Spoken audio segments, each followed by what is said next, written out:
What's up guys? It's your boy Motihuge. Another day, another bike. For today's video, ang gamit natin ay Ninja 400 2022. Yan.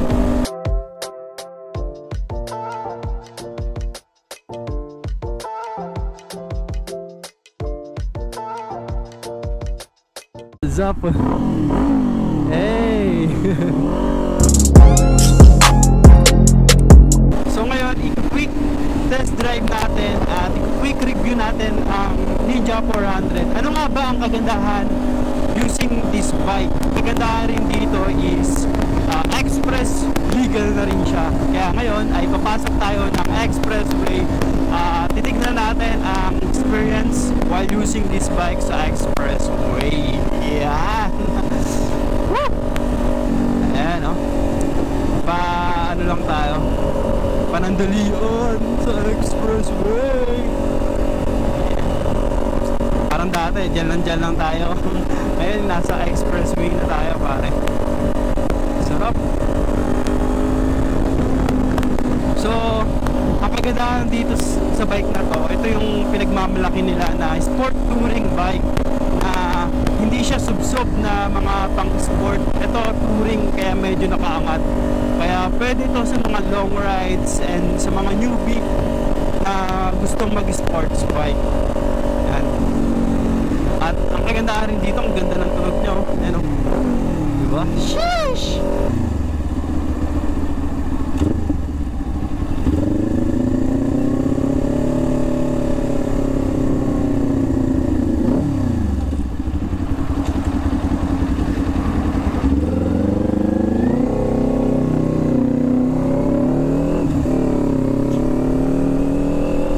Nagustuhan ko dito, napakagaan ng bike na to, men. Compare sa mga 400cc na na-try natin, this bike is napakagaan. Kaya ang sarap siyang dalhin. Dali-dali niyang i-maneuver, men. Kaya goods na goods to.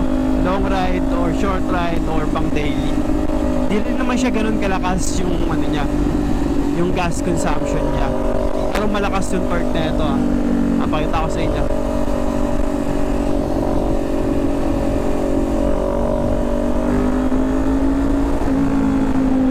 Mabilis siyang isingit-singit. Ang nyo lang, alalahanin nyo na lang is yung mahabang side mirror na stock side mirror yan Pero sa mga singitan malakas.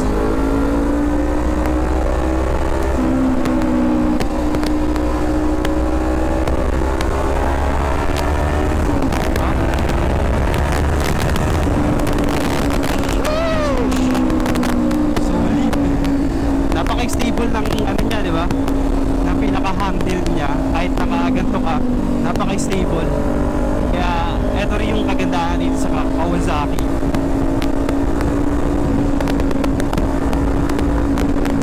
Ang sarap!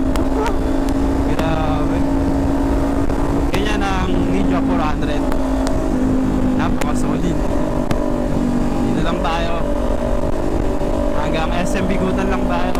Enjoy lang natin yung daan. Pero palabas na tayo ng expressway.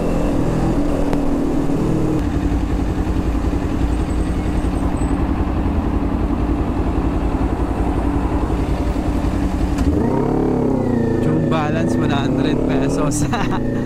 So ganito ang itsura ng Ninja 400 2022. Sticker tayo, Motihuge. So pag nakasalubong nyo ako sa daan, marami tayong sticker. So ang kagandahan dito sa Ninja 400, naka-ABS na siya, harap likod, tsaka naka 2 cylinder. So medyo maganda na rin yung tunog. At napaka solid nito kasi is mababa lang siya, 5.7 tayo, flat footed. Okay to sa mga maliliit or mga kinapos sa height at sa mga babae kasi napakagaan lang niya nito. Ayan, one hand, napakagaan nito, men. One hand lang tayo dito, pero sa ibang 400cc hindi natin to magawa. Left hand pero one hand lang natin ginagawa, 'di ba?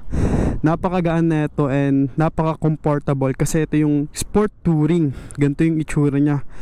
Napaka-premium ng leather ng upuan at malambot. Tsaka hindi siya madulas. Tsaka ito makapit oh. Yan. At yung tank niya. At ito lang yung mga pindutan niya. So pag in-start mo yan, ganyan oh. Ano siya? Analog tapos may TFT na maliit. Napakaangas no ng panel niya.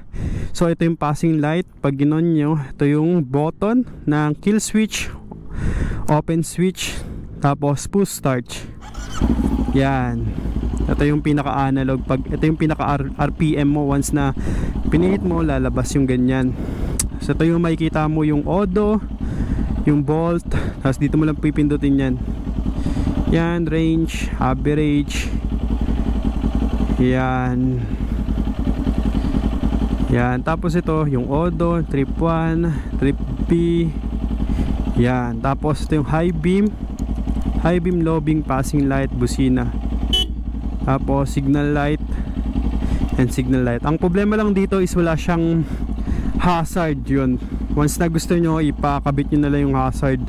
And then ganito yung itsura niya. Napaka simple lang, minimal lang siya, pero napaka pogi ang dating. Yan oh. Napaka angas. Ganyan yung itsura niya sa harap. Napaka pogi no. Once na ginanto nyo yan, yan oh. Napaka pogi ang datingan. Ninja 400 2022. So ganito yung itsura niya. Napaka angas.